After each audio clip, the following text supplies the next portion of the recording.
Is wearing niqab an obligation or a voluntary act? And what are the evidences from the Quran and Sunnah as why to wear the niqab? Niqab is what is known as a face veil. So whatever a woman wears on her face, this veil with an opening for the eyes, this is called niqab. And it's called niqab because of the opening of the eyes. It's naqb, which is a hole. And this is an obligation according to the most authentic opinion of scholars. Allah Azza wa Jal mentioned in the Quran in chapter 33, Surah Al-Ahzab, in verse 53, He orders the mothers of the believers, who are the wives of the Prophet ﷺ, to communicate with companions of the Prophet from behind a hijab. And the consensus of all scholars of Muslims that all wives of the Prophet ﷺ must cover their faces. There's no difference of opinion upon them or among them. All wives of the Prophet ﷺ must cover their faces. And this ayah 53, whenever you ask for utensils from them, ask from behind a screen.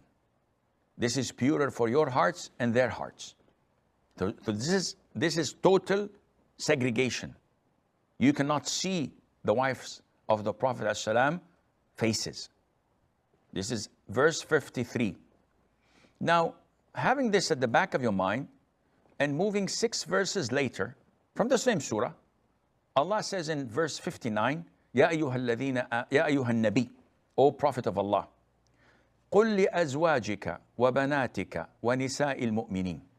Command your wives, your daughters, and the women of the Muslims, يُدْنِينَ عَلَيْهِنَّ مِنْ جَلَابِيبِهِنْ, to lower down from their garments.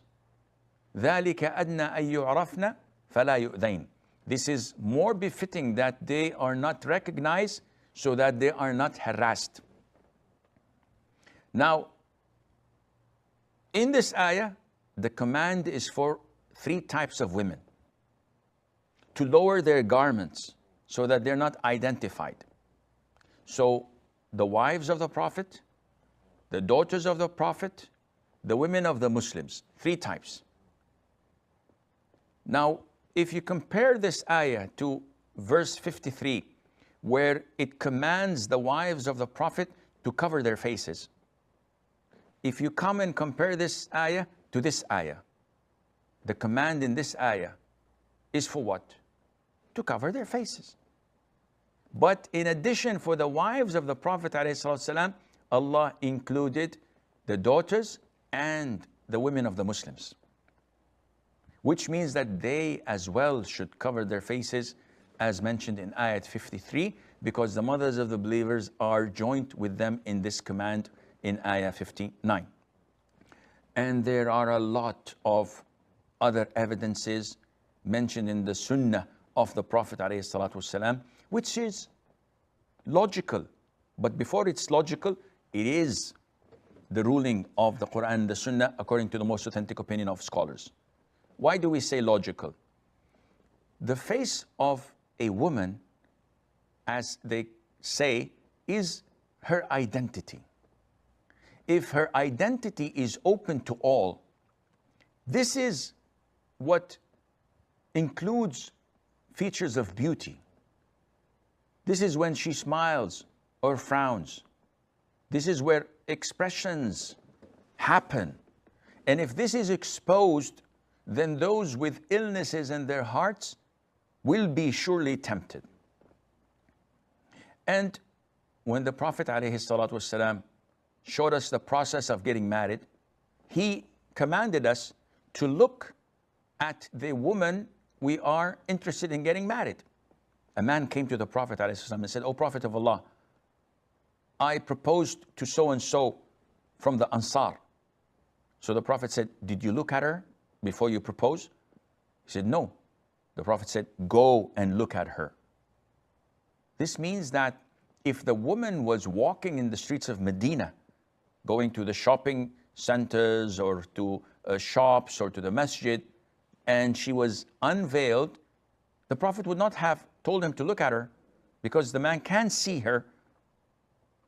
But this indicates that every woman, according to Mother Aisha, used to wear the veil and cover from head to toe. There are so many examples that we can talk about, but this is not the time. It is safer for a woman to hide her identity, to hide her beauty, so that she's not harassed. A woman wearing the niqab, no one would come and say, whoa, what a beautiful look, what a gorgeous woman. Nobody would whistle to her. But a beautiful woman who is not covered, she would probably be harassed in such a awful and disrespectful fashion. And Allah Azza wa Jal